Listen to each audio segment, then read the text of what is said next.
We knew it was coming, but it still stings. José Abreu is heading to the World Series champion Houston Astros on a 3-year deal.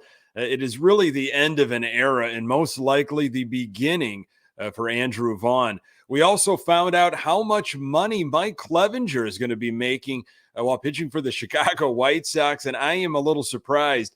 And Yoan Moncada and Luis Robert are heading to the World Baseball Classic.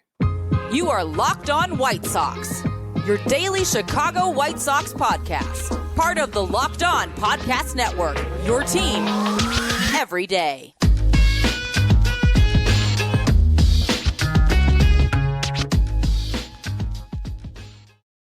Hey, Sox fans, welcome to Locked On White Sox. Thank you for making Locked On White Sox your first listen each and every day. We're free and available on all platforms. Follow us on Twitter at Locked On Sox. Also, subscribe to our YouTube channel. Just search Locked On White Sox. Hey, I'm your host, Nick Morawski, a lifelong diehard Chicago White Sox fan, recording this podcast just blocks from the ballpark in beautiful Bridgeport. You can find me on Twitter at Nick_GGTB.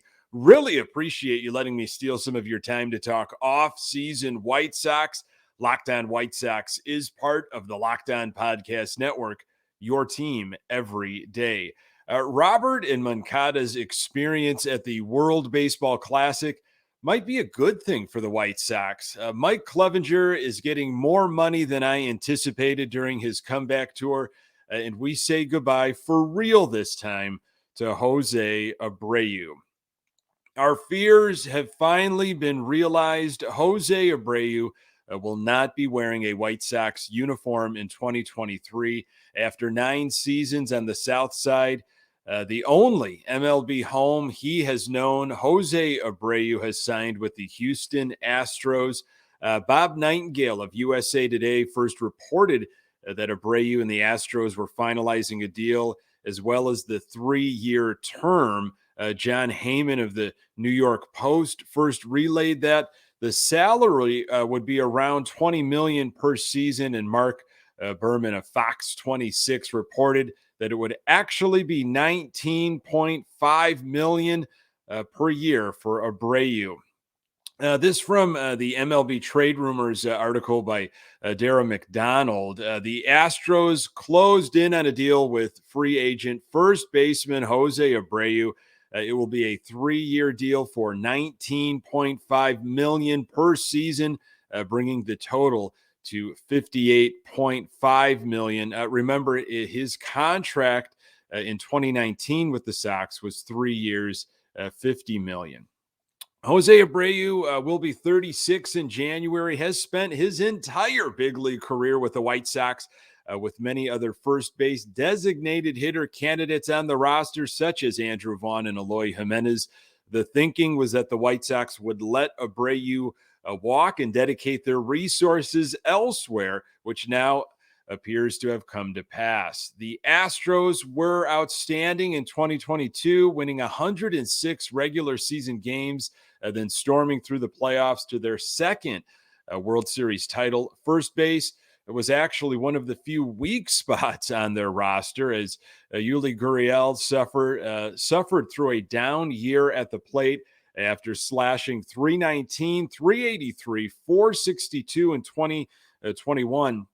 He slumped down to .242, .288, .360 in 2022. The club acquired Trey Mancini at the deadline to bolster the position, but it didn't really work out as he slashed .176, .258, .364 after the deal. Both players reached free agency at season's end, leaving a vacancy for Abreu to step in. This signing potentially brings Gurriel's tenure in Houston to an end after 7 seasons, unless he's willing to return in a lesser role as a pinch hitter and occasional designated hitter. The Houston Astros recently parted ways with general manager James Click amid reported disagreements between him and owner Jim Crane. It seems Crane is in no rush to replace Click, taking over the baseball decisions and seemingly content to continue doing so into the new year. For the Chicago White Sox, this marks the end of an era that almost lasted a decade. Andrew Vaughn is a natural first baseman whose attempts to move to the outfield went poorly. However, Vaughn slashed 273, 323, 433. He's just 24 years old. The Sox surely hope that he can produce even better results as he continues to acclimate to MLB pitching, especially without having to bother with worrying about his outfield defense in the future. Amen to that. The White Sox will be looking to improve on an 81-81 season while letting their best hitter depart, which won't be an easy task. For the Astros, their lineup was already extremely potent, featuring the likes of Jose Altuve, Alex Bregman, Jordan Alvarez, and Kyle Tucker. Now that they've added one of the best hitters in the league, they look to defend their World Series title in the year to come. So this was Jose Abreu from 2019. Quote, Jerry several times has told me and my family that I'm not going to wear a jersey other than a White Sox jersey. I believe him. I believe in his word. And like I said, I'm very happy with and loyal to this organization. Hopefully everything is going to pan out, end quote. Again, that was Jose Abreu. Said that to Daryl Van Scoven of the Chicago Sun-Times back in 2019. And the Jerry he refers to is, of course, Jerry Reinsdorf. So what changed for Jose Abreu? Did Jose Abreu, much like many of us, anticipate Jerry would do so much more to make the White Sox serious contenders, especially after forcing La Russa on all of us in the fall of 2020? Did Jose Abreu feel betrayed by Jerry? Maybe he felt his loyalty to the White Sox and Jerry was not being rewarded by the organization, refusing to go all out for premium talent to surround Abreu with after that 2019 contract extension. I think Jose Abreu saw what was going on with this team and wanted to win, wanted to go deep into the playoffs, and did not see the Sox trending in that direction. Abreu wanted to play for an organization that is serious about not only winning, but repeating as World Series champs. Not that you need to be reminded of this, but the White Sox open up the season in Houston on March 30th. So we get to watch as the Astros raise their World Series banner and Abreu looks on in an Astros uniform. I've been saying goodbye to Jose Abreu for quite some time. I'm sure you have as well. So for one final time, thank you, Jose. Wish it would have ended differently, but you gave us absolutely everything, and you will be looked upon as one of the greats to wear a White Sox uniform. Mike Clevinger has struggled to stay healthy and has just plain struggled. I'm going to tell you why his deal with the White Sox is so confusing. More on that in a moment. Today's episode is brought to you by BetOnline. BetOnline.net is your number one source for sports betting info, stats, news, and analysis. Get the latest odds and trends for every professional and amateur league out there, from football to basketball to soccer and esports. We've got it all at betonline.net. And if you love sports podcasts, which I'm sure you do, you can find those at BetOnline as well. We're always the fastest and easiest way to get your betting fix. Head to the website today or use your mobile device to learn more. BetOnline, where the game starts. So we found out a little bit more about this Mike Clevinger deal. Mike Clevinger, he is coming to the White Sox for 1 year and $12 million. That's the report, according to Jim Bowden of CBS Sports HQ and writer for The Athletic. 1 year, $12 million. Again, Clevinger returned to the Padres this past season after having missed all of 2021 due to his second Tommy John surgery. Lots to unpack here with this Mike Clevinger deal, as I'm sure you have over the last few days. So the White Sox did not want to extend a 1 year, roughly $18 million qualifying offer to 29-year-old Carlos Rodon last year because of perhaps health concerns. But they jump all over the chance to sign a 31-year-old Mike Clevinger with a ton of question marks for $12 million. Look, I was hoping Clevenger's deal was for more in the $7 to $10 million range, a real prove it type of deal. Super low risk. Maybe the Sox can once again capture lightning in a bottle as they often try to do. Remember, in early October, okay, just a little over a month ago, month and a half, Rick Hahn told us that money will be tight this offseason. Hahn said he is open to the possibility of a trade that would break up the Sox young core, saying the trade market could be fruitful, could be more fruitful than free agency. Here's Hahn, quote, "We're not going to be able to just throw money at the problem," end quote. So I was skeptical about the Mike Clevinger signing, and now I'm also confused. This was the first signing for the Sox this offseason. Okay, their first, real signing. It's not like their hand was forced during spring training because of injuries or other bizarre circumstances. The White Sox made a move before the winter meetings, and it was for Mike Clevinger at $12 million for 1 year. Maybe the front office felt like there were several other teams clamoring for Mike Clevinger and they just could not pass on the opportunity to try and help resurrect his career. Listen, Clevinger has upside, no doubt about that. And it is indeed, just the first move of the offseason by the Sox. But Mike Clevinger does not give off the don't want to miss out on him type of vibes. I'm going to have the host of Locked On Padres, Javier Reyes, on the next episode to add some perspective to this Clevinger deal. What did he see with Clevinger in a Padres uniform, and why did the Padres let him walk? Again, he didn't spend a lot of time in a Padres uniform, often injured and, something just not effective when they really wanted him to be effective. It should be an interesting conversation to hear what Reyes has to say from a fan perspective on what he saw with Clevinger in San Diego. Luis Robert and Yoan Moncada are heading to the World Baseball Classic this spring. I'm going to tell you why. Despite my initial feelings, I think it could be a good thing for the Sox. More on that in a moment.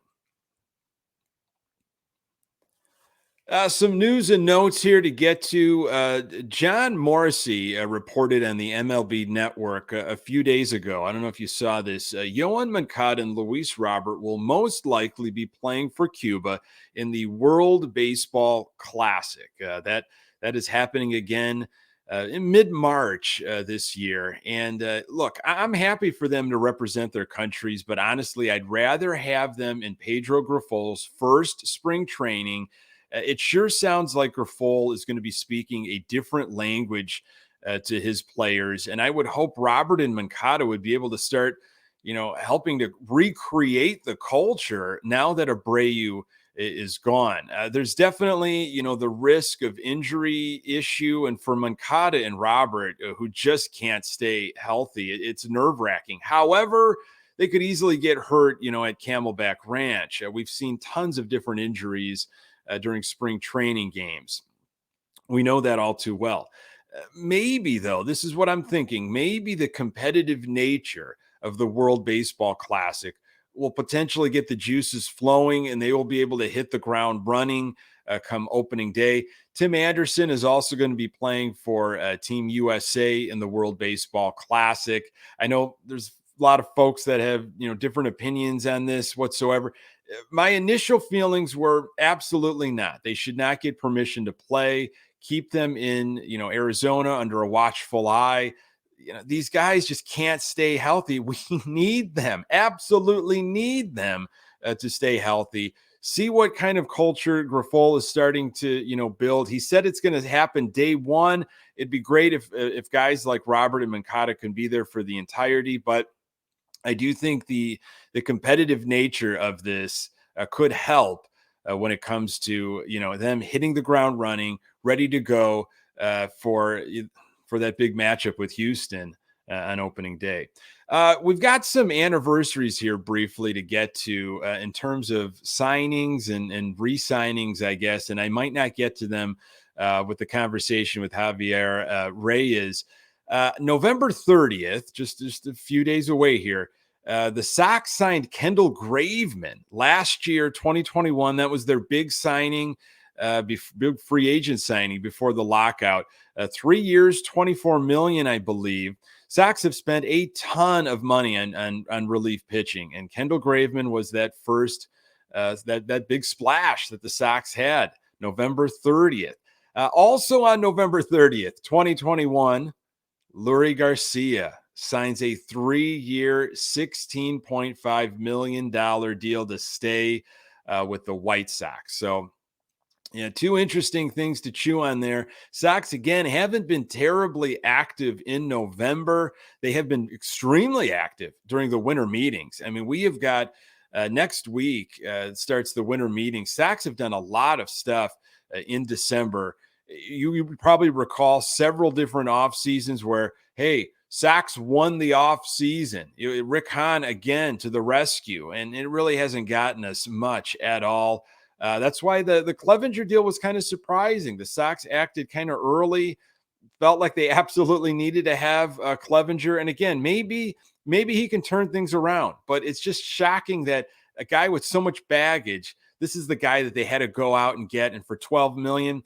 I don't know. Again, it's not about how much money you spend. It's what you spend it on. Folks, thank you so very much for making this podcast part of your daily routine. You can find the Locked On White Sox podcast absolutely everywhere you find your podcasts and on our YouTube channel. We are on Twitter at Locked On Sox. You can find me on Twitter at Nick_GGTB. Thank you for making Locked On White Sox your first listen. For your next listen, check out the Locked On Sports Today podcast. The biggest stories of the day, plus instant reactions, big game recaps, and the take of the day, available on the Odyssey app, YouTube, and wherever you get your podcasts. Coming up on the next episode, I plan to have the host of Locked On Padres, Javier Reyes, join me, dig a little deeper into this Mike Clevinger deal. Really appreciate you making time for the Locked On White Sox podcast. I'm Nick Morawski. Until next time, go Sox.